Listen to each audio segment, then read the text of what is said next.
नमस्कार, मैं हूं राज ठाकुर आपके साथ। आप देख रहे हैं न्यूज 18 पंजाब हरियाणा हिमाचल।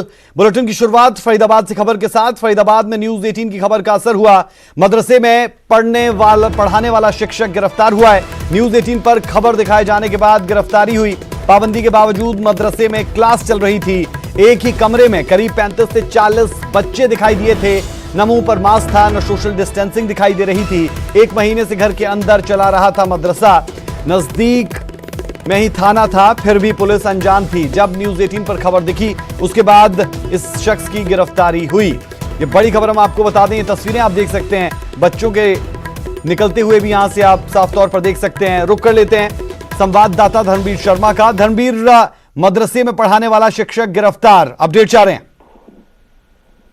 बिल्कुल, देखिए, मोहम्मद वकील नाम का ये शिक्षक था जो मदरसे में इन बच्चों को पढ़ा रहा था। इसे फरीदाबाद पुलिस ने गिरफ्तार कर लिया है, क्योंकि अब लॉकडाउन के चलते और जिस तरह से कोरोना जिस तरह से है, उसके बाद से ही लगातार जब पहला लॉकडाउन शुरू हुआ था उसी वक्त से सभी स्कूल कॉलेज बंद कर दिए गए थे। अभी तक भी शिक्षण संस्थाएं जो है वो बंद है, चाहे वो स्कूल हो या फिर कॉलेज हो या फिर दूसरे इंस्टीट्यूट हो, सब बंद है। ऐसे में मदरसों में बच्चों को भी ले जाने के ऊपर पाबंदी एक तरह से है कि बच्चे इकट्ठे नहीं हो सकते, क्योंकि छोटे बच्चों को बहुत ज्यादा सावधानी व एक तरह से अपने आप नहीं बरत सकते, इसीलिए स्कूलों को बंद किया गया था। लेकिन यहाँ पर अब कोरोना के चलते इतने मरीज सामने आने के बावजूद भी फरीदाबाद एक ऐसा जिला है हरियाणा में जो गुरुग्राम के बाद सबसे ज्यादा मरीज है। बावजूद इसके वहां पर जिस तरह से इन बच्चों को पढ़ाया जा रहा था, एक ही कमरे में 35 से 40 बच्चे थे, और जब ये वीडियो वायरल हुआ और उसके बाद जब न्यूज 18 ने ये खबर दिखाई तो उसके बाद फरीदाबाद पुलिस वहां पहुंची और उसने उस शिक्षक जो कि मोहम्मद वकील जिसका नाम है उसे गिरफ्तार कर लिया है। चलिए, बेहद शुक्रिया जानकारी के लिए। और तस्वीरें साफ तौर पर पूरी कहानी को बयां करती हुई कि कैसे एक छोटे से कमरे में 35 से 40 बच्चे एक साथ पढ़ाई करते हुए दिखाई देते थे, जिसके बाद न्यूज 18 ने उस खबर को दिखाया, क्योंकि नियमों की धज्जियां साफ तौर पर उड़ाई गई थी। और न्यूज 18 की खबर दिखाए जाने के बाद इस शिक्षक की गिरफ्तारी हुई है।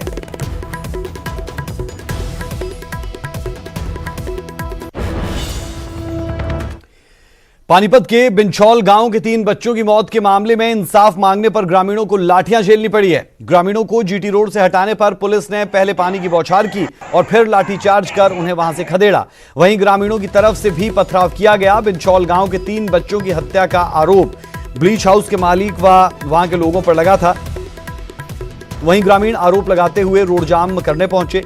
लोगों का आरोप है कि पुलिस अब तक किसी को पकड़ नहीं सकी। ग्रामीणों के सब्र का जवाब तब खत्म हुआ जब कोई कार्रवाई इस मामले में होती हुई नजर नहीं आई और उन्होंने जीटी रोड पर जाम लगा दिया, जिसके बाद जाम लगा देख प्रशासन यहां पर पहुंचा। गाड़ियों का रूट डाइवर्ट करके गाड़ियों को यहां से निकाला गया। कुछ ही देर में पुलिस प्रशासन भी मौके पर पहुंचा। वाटर कैनन और पुलिस को मौके पर बुलाया गया। पुलिस का कहना है कि रोड खाली कराने को लेकर ग्रामीणों में बहस भी हुई पुलिस के साथ और इस दौरान उनकी तरफ से पथराव भी किया गया। इसके बाद पानी की बौछार करके लाठीचार्ज पुलिस की तरफ से किया गया। इसमें ग्रामीण और पुलिसकर्मी घायल हुए हैं। कई गाड़ियों को भी कब्जे में लिया गया।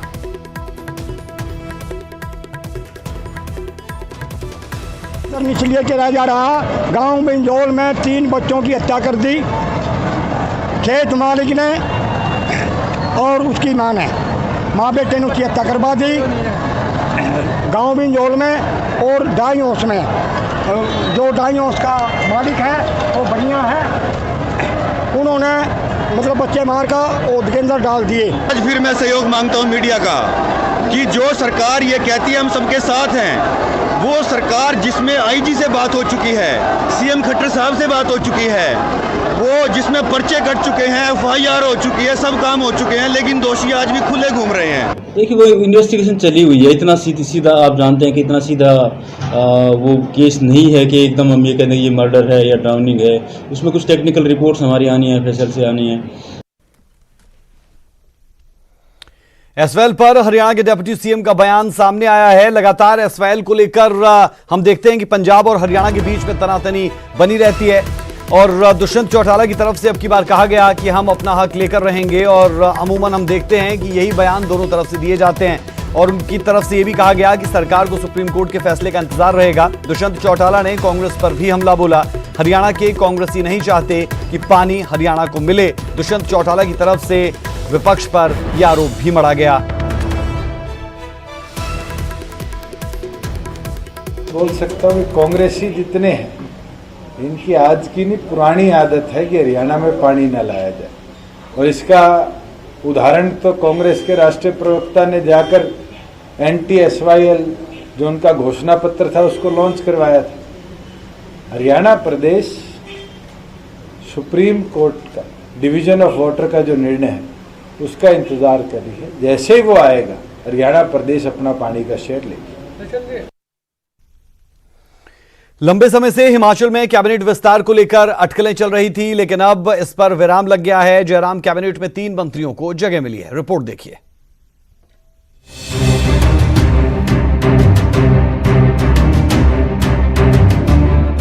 आखिरकार जयराम कैबिनेट का विस्तार हो ही गया।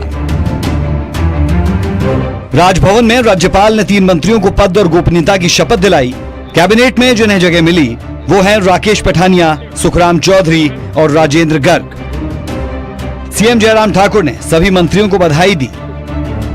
बहुत लंबे समय से बहुत लोग बात कर रहे थे और मुझे लगता है कि आज विराम है और अच्छा संतुलित मंत्रिमंडल हमारे पास है। हम सब लोग मिलकर के काम करेंगे और प्रदेश के विकास हमारी प्राथमिकता है, प्रदेश का हित हमारी प्राथमिकता है। और 2022 में फिर आप देखेंगे, आप और हम सब लोग यही होंगे, फिर भाजपा की सरकार बनेगी। जयराम कैबिनेट में शामिल नए मंत्रियों से आपका परिचय भी करवा दें।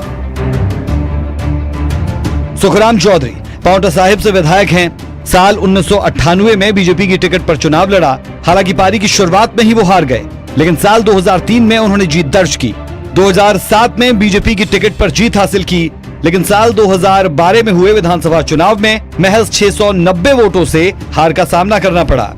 हालांकि साल 2017 के चुनाव में जीत दर्ज कर विधानसभा वो पहुंचे और अब उन्हें कैबिनेट में जगह मिली है। अब बात राकेश पठानिया की करते हैं, जो नूरपुर से विधायक हैं। 1996 में बीजेपी की टिकट पर पहली बार विधानसभा उपचुनाव लड़ा, लेकिन कामयाबी नहीं मिली। हालांकि 1998 में बीजेपी की टिकट पर ही जीतकर विधानसभा पहुंचे। 2003 तक वो पर्यटन विकास निगम के चेयरमैन रहे। साल 2007 में बीजेपी ने टिकट नहीं दिया तो निर्दलीय चुनाव लड़े और जीत भी गए। हालांकि 2012 में उन्हें निर्दलीय लड़ते हुए हार मिली, लेकिन 2017 में बीजेपी की टिकट पर तीसरी बार विधानसभा पहुंचे। वहीं घुमारवी के एमएलए राजेंद्र गर्ग को भी कैबिनेट में जगह मिली। राजेंद्र गर्ग को बीजेपी के राष्ट्रीय अध्यक्ष जेपी नड्डा का करीबी माना जाता है। साधारण से परिवार से ताल्लुक रखने वाले राजेंद्र गर्ग पहली बार विधायक बने हैं। इससे पहले उन्हें विधानसभा चुनाव में हार का सामना करना पड़ा था। उनका संघ से गहरा नाता रहा है। इस बार कैबिनेट में सिरमौर, कांगड़ा और बिलासपुर जिला को प्रतिनिधित्व मिला। कैबिनेट विस्तार से जहां सीएम के पास से विभागों का बोझ हल्का होगा, तो वहीं विकास कार्यों में भी तेजी आने की उम्मीद है। प्रदीप ठाकुर, न्यूज़ 18 शिमला। हिमाचल में बीते 2 दिन से मूसलाधार बारिश हो रही है। लगातार हो रही बारिश के चलते नदी नाले उफान पर है। धर्मशाला शाहपुर के बीच गड़प्पा नाले में तेज बारिश की वजह से बाढ़ आ गई। नाले के किनारे बसने वाले लोगों को काफी नुकसान हो गया। भारी बरसात से सड़कें भी तबाह हो गई। वहीं मौसम विभाग के मुताबिक 2 अगस्त तक मौसम खराब रहेगा।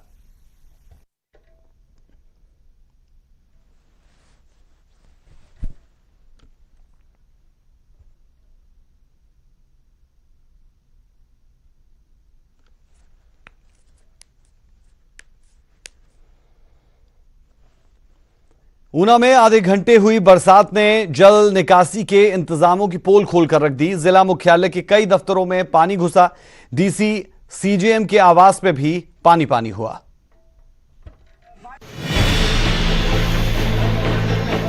बुधवार सुबह ऊना में हुई महज आधे घंटे की बारिश ने सरकारी विभागों और प्रशासन के जलभराव की समस्या से निपटने के बड़े बड़े दावों की हवा निकाल दी।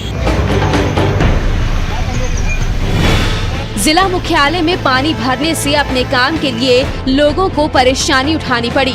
हालात इतने बिगड़ गए कि फायर ब्रिगेड के जवानों को मौके पर पहुंचकर न्यायाधीशों और अधिकारियों के घरों में घुसे पानी को बाहर निकालने के लिए मोर्चा संभालना पड़ गया। एसपी कार्यालय में भी जलभराव के चलते तमाम कर्मचारी हाथों में बाल्टियां और मग लिए पानी निकालते दिखे। कुछ ऐसा ही नजारा जिला मुख्यालय के कोर्ट परिसर में भी देखने को मिला, जहां लगभग हर कमरे में बरसाती पानी घुस गया। डीएसपी कार्यालय में तो बरसात के पानी के साथ मछली तक पहुंच गई। डीसी आवास और सीजीएम आवास में भी बरसाती पानी ने भारी तबाही मचाई। दोनों आवासीय परिसरों से फायर ब्रिगेड के जवानों ने पानी को बाहर निकाला। आधे घंटे में ही सारा ये आप देख रहे हैं दृश्य, सारा का सारा रेजिडेंस पूरा सामान खराब हो गया और भीग गया। तो ये आज की बात नहीं है, ये पिछले साल भी सारा का सारा ये हमारे साहब जी का सीएम साहब जी का सारा सामान खराब हो गया था। ये पानी हल्की सी भी बारिश होती है तो यहाँ घुस जाता है पानी, तो ये बार बार ऑफिस वाले बेचारे लगे रहते हैं सारे निकालने के लिए इकट्ठे होके। बरसात के मौसम से पहले जिला प्रशासन ने कई विभागों के साथ लंबी बैठकों के कई दौर चलाए थे, जिनमें बरसाती पानी की निकासी को लेकर व्यापक स्तर पर प्लान तैयार करने के भी दावे किए गए। लेकिन आधे घंटे की बारिश ने दावों की सच्चाई सबके सामने ला दी। कमेटी की तरफ से हमने कोशिश की थी, इस बार नदी नाले जो थे हमारे मिट्टी एरिया के सारे साफ कराए गए थे, पर फिर भी इतनी भारी बारिश की वजह से थोड़ा सा दिक्कत आई है, उसको हम दोबारा फिर से रिव्यू कर रहे हैं। और ये तो सिर्फ आधे घंटे की बरसात के बाद के हालात थे। अगर अभी भी नहीं संभले तो हालात और बदतर हो सकते हैं। जवाबदेह अधिकारियों को समझना होगा कि दावों और दलीलों से नहीं, इंतजामों को पुख्ता करने से हल होगा। ऊना से अमित शर्मा, न्यूज़ 18। वही बात हरियाणा की करते हैं। हरियाणा और पंजाब में कुछ घंटों की बारिश ने प्रशासन के तमाम दावों की पोल खोल कर रख दी। करनाल, गोहाना, दादरी और संगरूर, ये 4 तस्वीरें आपकी टीवी स्क्रीन पर है। आप देख पाएंगे कि वाटर लॉगिंग की समस्या से लोगों को कैसे परेशानी का सामना करना पड़ा। तमाम दावों और पुख्ता इंतजामों की पोल खुलती हुई नजर आई। सड़क पानी से लबालब भरी रही। पानी निकासी ना होने के कारण जगह जगह पानी जमा रहा, जिसके कारण हर आम राहगीर को पानी से गुजरकर काफी दिक्कतों का सामना करना पड़ा। ब्रेक के बाद आपका स्वागत है। शिमला में एक मर्तबा फिर तेंदुआ दिखा। रामनगर इलाके में एक घर के बाहर लगे सीसीटीवी में तेंदुए की तस्वीर कैद हुई। रात 11:30 बजे के करीब तेंदुआ रिहायशी इलाके में दिखने के बाद लोगों में डर का माहौल है। वीडियो में देखा जा सकता है कि घर के बाहर तेंदुआ घूमता नजर आया। काफी देर तक वो घर के बाहर बैठा रहा, जिसके बाद स्थानीय लोगों ने इस बारे में वन विभाग को सूचना दी, जिसके बाद वन विभाग की ओर से पिंजरा लगाया गया ताकि तेंदुए को पकड़ा जा सके, लेकिन अब तक ये मुमकिन नहीं हो पाया है।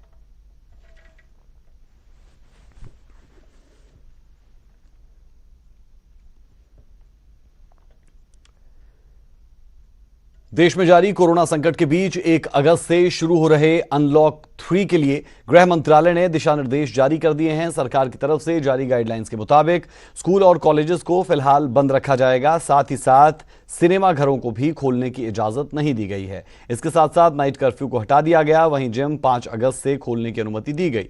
अनुमति मिलने के बाद जिम संचालकों ने तैयारियां शुरू कर दी है। 4 तस्वीरें आप देख पा रहे हैं मोगा, भटिंडा, सिरसा और दिल्ली की, जहां जिम संचालकों ने सैनिटाइजेशन का काम शुरू किया है।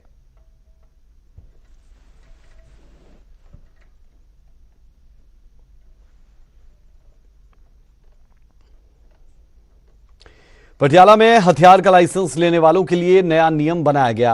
लाइसेंस तभी मिलेगा जब 10 पौधे लगाएंगे और उनकी देखभाल भी करेंगे। सुनने में भले ही अजीब लग रहा हो, लेकिन ये शानदार पहल है। ये रिपोर्ट देखिए।